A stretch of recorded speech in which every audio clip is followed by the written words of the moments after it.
waaw asalaamaaleykum mbokku internet mbokku ASM ñu ngi fii encore ñaar ak góor yàlla ak yaay Fall bu tudd Khady soxna Khady avant tout d'abord damay bàyyi nga nuyu mbokku internet ñu la suivre à travers ASM soxna Khady ñu ngi lay di leen ziar. salaamaaleykum ku baax maa ngi lay ziar bu baax la jox sa wàccuwaay di ziare kulukum di sant sama sëriñ Seydina Aline Diouf borom ñaaxaar di nuyu waa daara ji yëpp di nuyu waa daaru Zamzam tamit nuyu naa ñëpp bàyyiwuma kenn. boo ñu mënoon wax tey kan mooy yaay Fall soxna Khady. man de soxna si yëpp ngay gis di yaa Khady Ndour yaa Khady nag jël na leer bi en 2008 laa jël leer bi léegi bu ma ñëwee ci sang bi ma ne ko man de dama dégg ne yéen da ngeen di woote gis yàlla mais man gis yàlla daal intéressé wu ma lan laa ilaha illallah moom xam naa ne am na suri bu ci nekk te am na ay mbóot yu ci nekk mu jox ma tamit laa ilaha illallah ma di ko sikar bi ma ko sikaree di dàq di saxal bi en un certain moment mu gindi ma bu ma gindee nag laa xam ne dëgg dara nekku fi dul borom bi parce que loo gis rek melo borom bi la te yàlla tamit dañ koy xam ci tur xam ko ci maqaama xam ko ci melo loolu moo ma booleeg sang bi Seydina Aline Diouf. ndax bi ngay dugal ndax amoon nga jafe-jafe. waaw effectivement yoon bi moom ay jafe-jafe kese la parce que amaanaa man bu ma ci duggee daanu ma woon mës a am problème sama famille mais bu ma ci duggee rek sama yaay daa commencé di ma surveillance boo xam ne mënoo sax comprendre dama doon jógee ñaaxaar tàggu ko ne man damay dem Dayra bu ma ñëwee Dayra finalement moom daf ma doon topp bu ñëwee ba ci saket yi rek mu toog di xaar def na ko à multi reprises ba 4e fois bi mu ko defee après mu ñëw mu wax ne sang man daal topp naa ko ba à un certain moment fii lay ñëw kon nag mu ngi noonu bàyyi naa ko ci yow. jafe-jafe yi bëri woon na trop dem naa sax ba sama benn grand frère sax dóor na ma ci mais finalement ñoom ñëpp daal dem nañ daal ba xam ne kii daal lu mu dox du caaxaan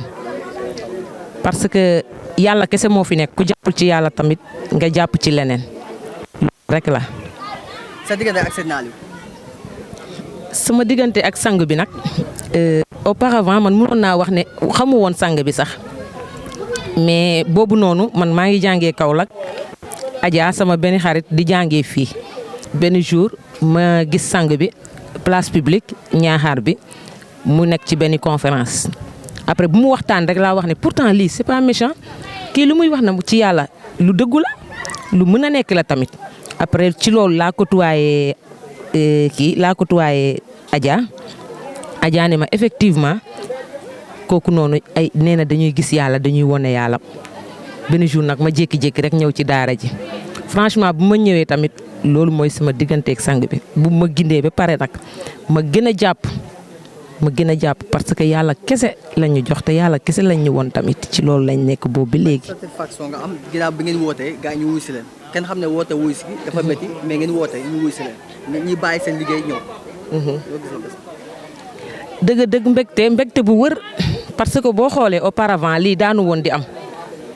mais au fur et à mesure rek ñiy dem gars yi di gën a ñëw di gën a dëgër taxawaay bu baax a baax kontaante rek ak mbég bu wër a wër mais ñun buñ ko sañoon ku ñëw rek da ngay tàbbi ci leer bi parce que ku jàppul ci yàlla nga jàpp ci leneen yàlla kese moo fi nekk leneen nekku fi borom bi kese moo fi nekk te balaa ngay gën a xam li ngay julli li ngay woor li ngay natt murum koor li ngay joxe asaka boo amee xaalis dem màkka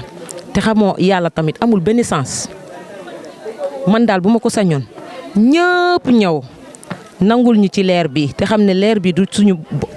suñu moomeel daal moomeelu borom bi la yàlla moo ko moom yàlla moom yàlla ji te jaam bu nekk dangaa war a am wasila mais wasila nag bëri na mais wasila bu lay yóbbu ci yàlla nag boobu moo jafe te sang bi loolu lañ ko toppee loolu lañ nekkee bi amaana coloré ak orma nag moo ñu fi taaj fu ñu nekk nii parce que ku la xamal yàlla desatu dara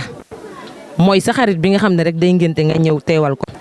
sang bi tamit ci luñ ñu woo dañ ko fekk ci loolu parce que borom bi lañ ñu xamal